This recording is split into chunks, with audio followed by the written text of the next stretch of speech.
Jeff Paur, senior writer for RealTime Fantasy Sports, and welcome to another edition of the RealTime Fantasy Sports Show. On today's show, I'm going to give you 5 fantasy takeaways from Week 12 of the fantasy football season. There's still 2 games to be played. The Steelers-Ravens game is going to be played Tuesday. Still at this point, I'm still not convinced it's going to happen, but the NFL says it's going to proceed with the game, and right now it is still on, and there's the Monday night game as well between the Eagles and Seahawks. But these are my 5 takeaways from all the games that already have taken place on Thanksgiving and Sunday. My first takeaway, even star players can have the dud games at bad times. This was really evident this week. I know it happens every week, but this is an important week for a lot of fantasy teams because a lot of teams are trying to make that playoff push, kind of in make or break games, and a lot of top players had bad games, and it was unfortunate. Kyler Murray, no touchdowns, a season low 10.6 fantasy points. He had just 170 passing yards. This is a guy that's averaging over 30 fantasy points per game, and he had just 10 points. So that's like a 20-point difference. A huge poor game for a lot of his fantasy owners. That was a huge disappointment for all of those Murray owners. Josh Jacobs, 7 carries for 27 yards. He had just 6.4 fantasy points. He's been very consistent all year. This was a terrible showing for Jacobs. Alvin Kamara, first game without double-digit fantasy points all season. He had just 6.4 fantasy points and just a catch in his game. It was the first time all year he did not have double-digit fantasy points. Came at a really bad time for all of his fantasy owners. Tyler Boyd, 3 catches for just 15 yards. Both were season lows for Boyd, who's been very consistent all year. He had just 4.5 fantasy points. The change at quarterback at Cincinnati, obviously a huge detriment for Boyd, and that could be a factor the rest of the way for Boyd, unfortunately.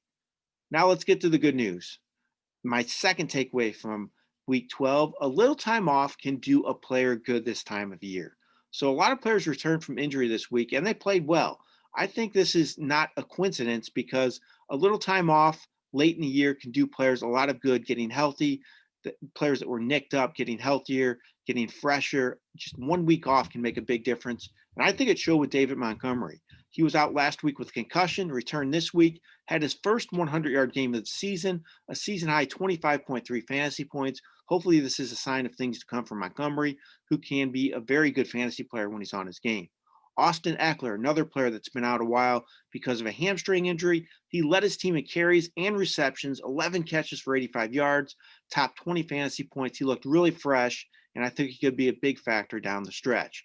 Raheem Mostert, he led the team in carries with 16. He had 43 yards and a touchdown. I know his numbers weren't off the charts, but it was great to see him lead the team in carries. In his first game back from a knee injury, he looked healthy. I think he'll get a lot of work the rest of the way. My number 3 takeaway from Week 12 of the fantasy season, Wayne Gallman is a top 10 fantasy back right now. Yes, I said Wayne Gallman is a top 10 fantasy back right now. The numbers don't lie. He's getting it done on a weekly basis. He has scores 5 straight games. He's 5th in running back scoring his last 3 games before this one. He had a season high in carries this week and yards, 24 carries for 94 yards. He has at least 13 fantasy points, 5 straight games. The running back position's been thin this year. Gallman's producing consistent numbers. He is a top 10 fantasy back right now. My number 4 takeaway, I talked about this guy earlier, but this is another takeaway I have from him. Austin Ekeler has a chance to be a fantasy force down the stretch. He had 129 total yards and 11 catches his first game back from a hamstring injury. He has double-digit receptions 2 of 5 games with Justin Herbert as his quarterback. And remember, one of those games, Eckler played very little before getting hurt with his hamstring injury. So he really has top double-digit receptions 2 of 4 games with Herbert as his quarterback. He has 20 receptions total with Herbert as his guy throwing him the ball, and 18-plus fantasy points 3 or 4 games with Herbert. I think Eckler is going to get a ton of work the rest of the season. Let's just hope he can stay healthy. I think he could be a huge fantasy factor the rest of the game and the rest of the season, especially in all of those big money contests like our fantasy championship here at RealTime Fantasy Sports. My 5th takeaway, Alvin Kamara owners should want Drew Brees back in the lineup. Kamara has really been a disappointment for fantasy owners with Taysom Hill as his starting quarterback. He had a season-low 6.4 fantasy points this week, and most concerning for me is his lack of work in the passing game with Hill as his quarterback. He has just one catch in 2 games with Hill as his quarterback. Kamara doesn't get the same looks with Hill. The schemes don't favor Kamara in the passing game when Hill is the quarterback. This is a big concern for me the rest of the way. He had at least 5 catches, 6 straight games before Hill took over as quarterback.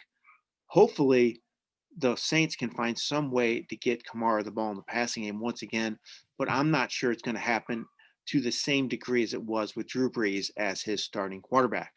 Those are my 5 fantasy takeaways from week 12 of the fantasy football season. Hopefully, you had a lot of success this week and won all of your fantasy games. This has been Jeff Paur for RealTime Fantasy Sports. Have a great day.